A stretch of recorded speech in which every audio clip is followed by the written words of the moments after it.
Hello there, you're tuned into 7 Edition. I'm Azleen Energy and here are tonight's top stories. Fallen heroes given final farewell.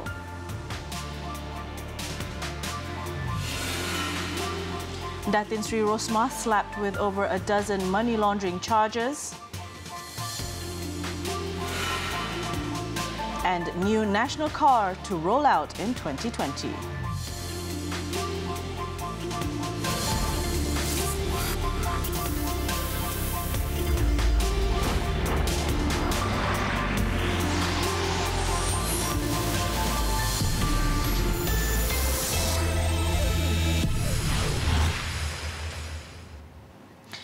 Now we begin the bulletin this evening with the heartbreaking incident of the 6 rescue divers who drowned last night, the worst case of serviceman fatality in the country's history. Now an initial probe revealed that while searching for a teenager who fell into a mining pool in Puchong, the divers were entangled in a rope as they were caught in a whirlpool due to sudden strong currents. Sepang District Police Chief ACP Abdul Aziz Ali said that the unit went down to the pond at 9:15 p.m. yesterday while it was drizzling to find and rescue a 17-year-old boy who was feared drowned after slipping and falling into it while out fishing with his 2 friends. He said the divers had followed standard operating procedures, or SOP, in donning complete diving equipment and were tied to a single rope. Apa terjadi ialah air deras daripada lombong ni sampai. Jadi ekoran daripada itu bomba yang 6 orang ni, ahli penyelam ni telah dihanyutkan arus dan tergulung di situ. Dan tali ni anggota bomba yang berada di tepi yang memegang tali ni tarik untuk keluarkan dan menyelamatkan kawan dia. Jadi disebabkan oleh arus deras ni lebih kurang setengah jam diperlukan untuk tarik dia keluar. The 6 divers drowned after they were sucked by a deadly whirlpool created by strong currents at the mining pool. ACP Abdul Aziz said the medical team at the scene tried to save the victims by performing CPR, but to no avail. 4 of the divers who died from the Port Klang Fire and Rescue Station were identified as Muhammad Fatah Hashim, 34, Izzatul Akmal Wan Ibrahim, 32, Mazlan Omar Baki, 25, and Yahya Ali, 24. The other 2, Adnan Uthman, 33, and Muhammad Hifzul Malik Sha'ri, 25, were from the Shah Alam station. Meanwhile, the Fire and Rescue Department's Director General, Muhammad Hamdan Wahid, said the department will review and improve the current SOP and tactical strategy to prevent a similar tragedy from happening again. Airnya tidak dalam tetapi kederasan air dia kuat kerana limpahan air sebabkan oleh hujan petang semalam. Dan kita akan menjalankan satu lagi siasatan dalaman secara terperinci dan secara SOP dan dari segi strategi mereka ini dia mematuhi SOP dan strategi yang sepatutnya.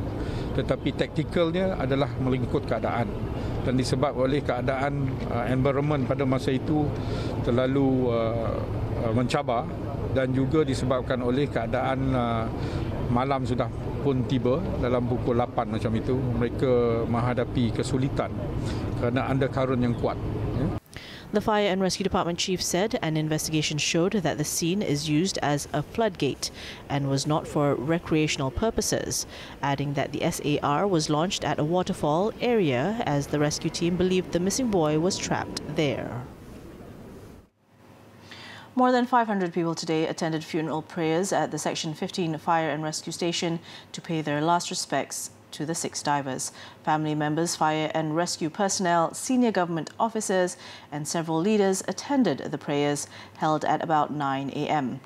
Those in attendance included Selangor State Executive Councillor and Sri Serdang Assemblyman Dr. Siti Mariah Mahmud, Housing and Local Government Ministry Secretary General Datuk Sri Muhammad Mente and Fire and Rescue Department Director General Muhammad Hamdan Wahid. Selangor Menteri Besar Amiruddin Syari also met with the families of the victims. Their bodies were brought to the fire station at 8:40 a.m. today from the Serdang Hospital. The funeral prayers were led by Muhammad Luqman Ramli, Superintendent of the Religious Unit at the Putrajaya Fire and Rescue Service Headquarters. Nur Nadia Kamaluddin, the wife of Muhammad Fatah Hashim, did not expect her nightmare became a reality. Ada cuma last dia WhatsApp saya, dia cakap dia balik lambat. Biasa dia selalu dia balik lambat. Lepas tu macam biasa je, tak sangka dia pergi terus macam tu je. Tak sangka pukul 11 pun tak balik lagi. Tunggu tidur dulu. Tak sangka yang pukul 12 lebih barulah bomba datang rumah bagi tahu dah tak ada. Macam percaya masa tu baru bangun tidur. Ingatkan mimpi lagi, dia kata bukan mimpi ni betul-betul. Tak tahu. Saya tak boleh bayangkan masa tu. Anak-anak tidur semua. Nur Nadia said her late husband had served the Fire and Rescue Department's Water Rescue Unit for 7 years. 34-year-old Muhammad Fatah leaves behind a 3-year-old daughter and a 1-year-old son. He will be buried in Beserah, Kuantan, Pahang. Isteri bomba yang bagi tahu saya, dia ingat saya tak tahu. Dan saya telefon balai, tak confirm lagi. Dan ada anggota datang rumah bagi tahu kat saya. Dan dia bawa saya pergi hospital sedang. Itu saya dapat tahu. Anak ada berapa orang? 2. Berapa lelaki? Perempuan 3 tahun, lelaki setahun lebih. Dah kahwin berapa tahun? Dan 6 tahun lebih. 6 tahun. So ada tak arwah ada bagi tahu apa-apa ke sebelum dia kerja? 2 minggu lepas saya mimpi dia meninggal. Itu je. Saya cakap dengan dia. Dia cuma ketawa je. Pasal bantu kat Kelantan. Sebab atuk nenek semua tu kat sana lah. Mak apa semua. Adik-adik dia je ada kat sini. Dia tahu dia memang minat kerjaya bomba. Dia memang minat lah, kalau dia buat kerja tu memang dia ikhlas. Memang dia kalau apa-apa pesan pun dia kata kalau dah ajar dia buat kerja tu memang dia minat lah. Macam awak tahu ke dia bagi tahu ke dalam WhatsApp? Apa-apa dia bagi tahu saya lah kalau dia buat operasi ke apa-apa semua pula. Macam semalam bagi Yang semalam dia senyap je, dia tak bagi tahu apa-apa. Macam senyap, dia tak banyak cakap. selama ni memang saya bagi tahu semalam dia tak bagi tahu. Dia biasanya apa-apa dia akan bagi tahu kalau dia latihan ke scuba ke apa semua tu benda tu dia akan bagi tahu lah. Dia akan inform. Tapi macam benda operasi ni kan dia dah biasanya dia akan bagi tahu lepas tu dia buat kerja apa semua benda ni. Ini last jumpa dia? Last jumpa dia semalam. Last jumpa dia sebab dia dari kampung Kelantan datang sini untuk kerja pagi, shift pagi. So last jumpa dia malam semalam. Dia tahu. Dia macam dia cakap abah macam tidur. Dia tadi tengok dekat hospital. Yang ni je lah yang paling rapat dengan abah dia. Sehari tanya abah dia semalam. Maknanya akak tahu sebab benda malam kan tak ada. Tak tahu langsung. Dia datang rumah. Pukul 12 baru saya tahu suami dah tak ada. Bomba datang rumah ketuk pintu. Tengok pelik dah 3 orang datang. Dia kata, jom ikut pergi hospital, dia tak tahu.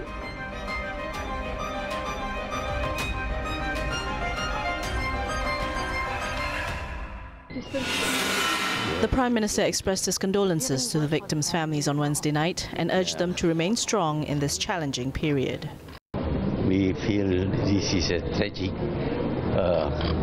accident, and we must ask the family to be sabar, because accidents do happen.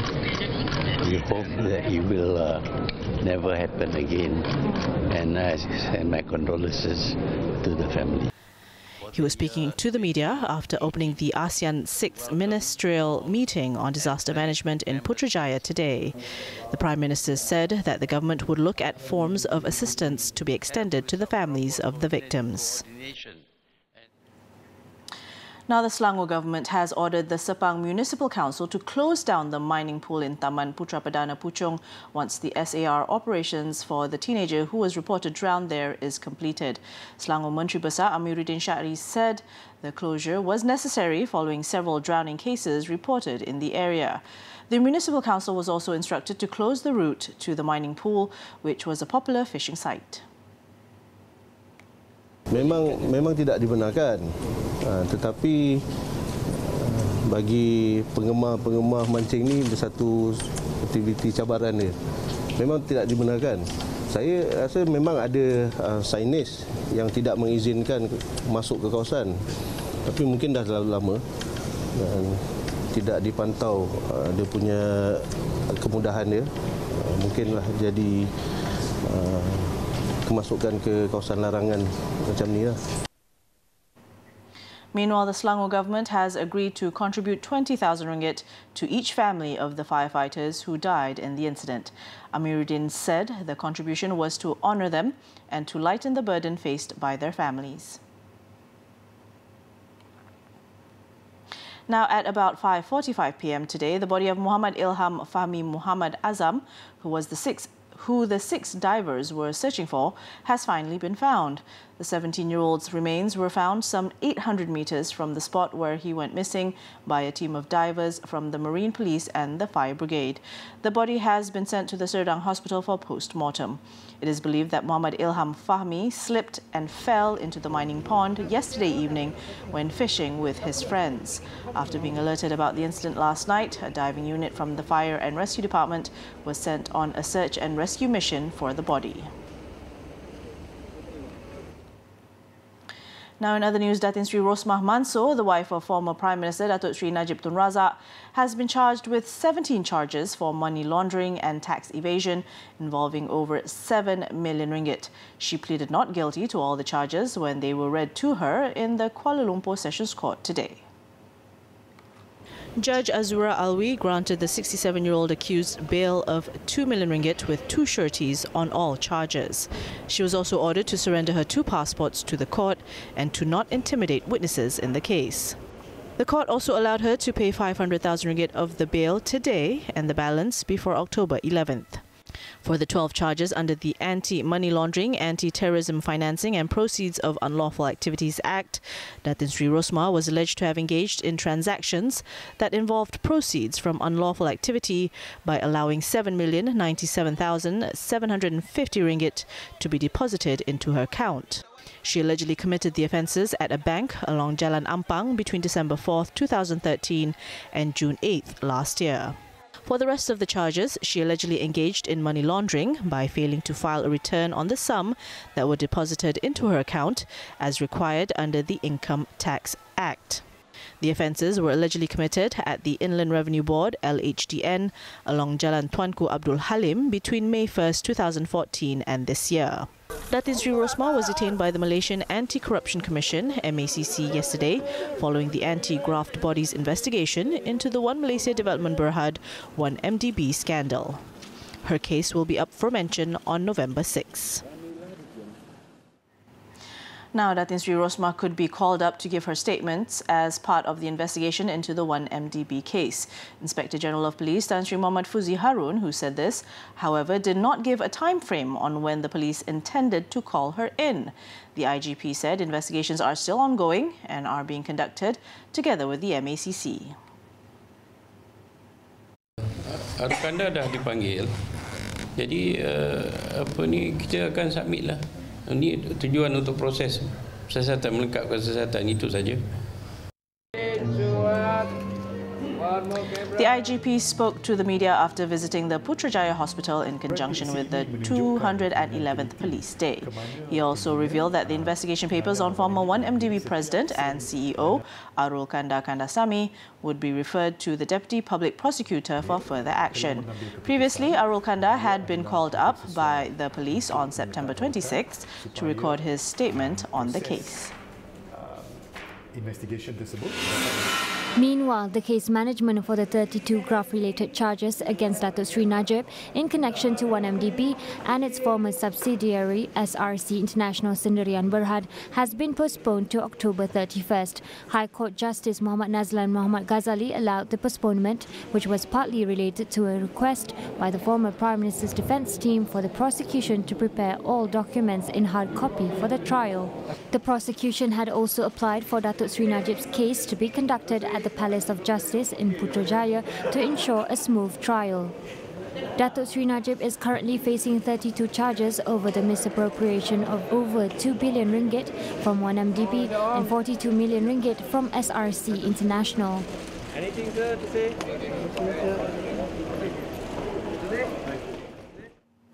When we return, police seize drugs worth 1.5 million ringgit from married couple. Don't go away.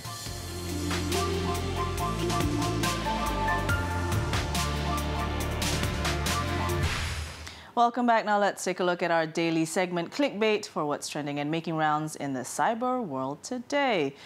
So getting swept off your feet could be dangerous, quite literally. In China, a woman was arrested on administrative charges after driving 13 kilometers with a street cleaner clinging to his life on her car's hood in Hubei province on September 29th.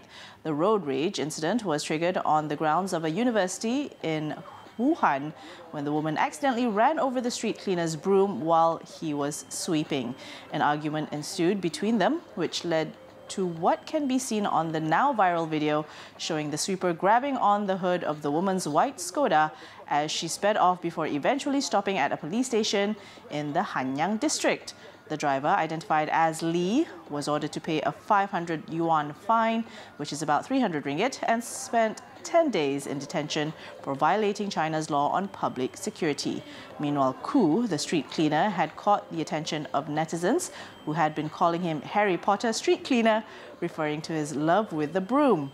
Fortunately, there were no injuries during the incident.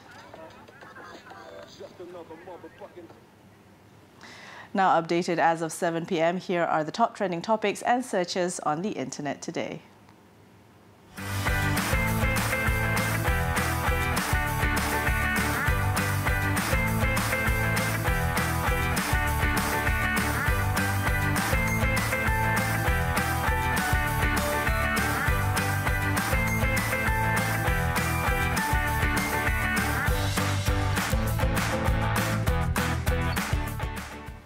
Back to some local news in Pulau Pinang. A 29-year-old man was charged with the murder of his mother at the Balik Pulau Magistrates Court this morning. Muhammad Firdaus Ismail allegedly committed the offence on September 19th at their home along Jalan Baru in Balik Pulau. Charged under Section 302 of the Penal Code for murder, which carries a death sentence, no plea was recorded and Muhammad Firdaus was denied bail. November 8th was fixed for next mention to allow the accused to be brought to a hospital for a medical report on his health condition. It was earlier reported that the victim's body was found dumped inside a septic tank behind her home on September 24th, 4 days after she went missing. She was found with slash wounds on her neck and a knife believed to be the murder weapon was found near the septic tank. The suspect, believed to be a petrol-sniffing addict, has 2 previous records of causing hurt to his sister. Still in Pulau Pinang, 3 pistols along with illegal drugs worth 1.5 million ringgit have been seized in Bukit Dumba during a 2-day operation. State Deputy Police Chief Commissioner Datuk Rosli Cik said a 54-year-old man and his 43-year-old wife were also detained following the raid. At a media conference today, Datuk Rosli said the crackdown was carried out at an apartment unit between 11:20 p.m. on Tuesday to 2:30 p.m. yesterday. He said some of the drugs were found stashed inside a secret compartment under a table in the apartment. The remaining drugs and 3 pistols were found inside a car parked nearby. Pistol tu mula-mula jumpa sekali dengan dadah tu. Daripada intelijen yang kita perolehi, apabila dadah ni dibeli oleh suspek berkenaan, yang lelaki itulah, so dia datang sekali dengan pistol, package. Itu biasa, memang itu MO biasalah. Dadah tu datang together dengan pistol. Kemungkinan untuk mempertahankan diri daripada pasukan lawan dan sebagainya. Both the suspects are believed to have been operating for the past 1 year. They have been remanded until next week and the case will be investigated under the Dangerous Drugs Act 1952. Now, the new National Car Project, NNCP, is expected to roll out its first model before 2020. The project, which is expected to revitalize the national automotive industry, would be privately funded, leveraging on existing automotive component suppliers in the country. Entrepreneur Development Minister Muhammad Rizwan Yusof said the semi-autonomous car was planned to enter the global market and would cater to demand from young people. It would be privately funded, leveraging on existing automotive component suppliers in the country. The issue about building national car with respect to our ability to finance it, I think will not be an issue because we are looking at private initiative or private participation, perlibatan swasta dalam usaha ini. According to the Malaysian Industry Government Group for High Technology, MITE, the prototype of the NNCP is expected to be rolled out early next year, followed by the rear car for consumers. Its president and CEO, Datuk Dr. Muhammad Yusuf Sulaiman, said the government was identifying investors and co-developers for the NNCP, and this was expected to be finalized by year end. We will be pulling together all the relevant parties to work as a team in this particular project. Might being under the Prime Minister's Department can actually coordinate all the ministries and agencies, and also because we are a private sector-led kind of an organisation, we are bringing in the private sector to also to collaborate with all the parties concerned. So it's going to be a national effort by all the relevant ministries, agencies and companies out there. He added the project is totally new and would differentiate itself from previous national car projects by embracing the Industry 4.0 technologies. Both the Minister and Datuk Dr. Muhammad Yusuf were met at a media briefing on the new national car project in Cyberjaya earlier today. Malaysia's economy is projected to expand at a rate of 4.7% in 2019 and 4.6% in 2020, while the country is expected to achieve high-income nation status at some point between 2020 and 2024. According to the World Bank, for 2018, Malaysia's economic growth is expected to moderate in the near term, growing at 4.9%, underpinned by continued strong growth in private consumption. In its latest economic report on the region, the World Bank said, as a highly open economy, Malaysia will continue to face substantial risks relating to uncertainty in the external environment. He added heightened financial market volatility, either triggered by shifting monetary policy expectations in advanced economies or crisis in other regions, could spread across emerging economies, including Malaysia, and that's through capital outflows and pressures on exchange rates. Another key risk relates to the escalation in protectionist tendencies and trade tensions in some major economies, which could have an adverse impact on Malaysia, given its high level of integration with global markets and its dependence on global value chains as a source of growth. In 2017, Malaysia's economy expanded at 5.9%.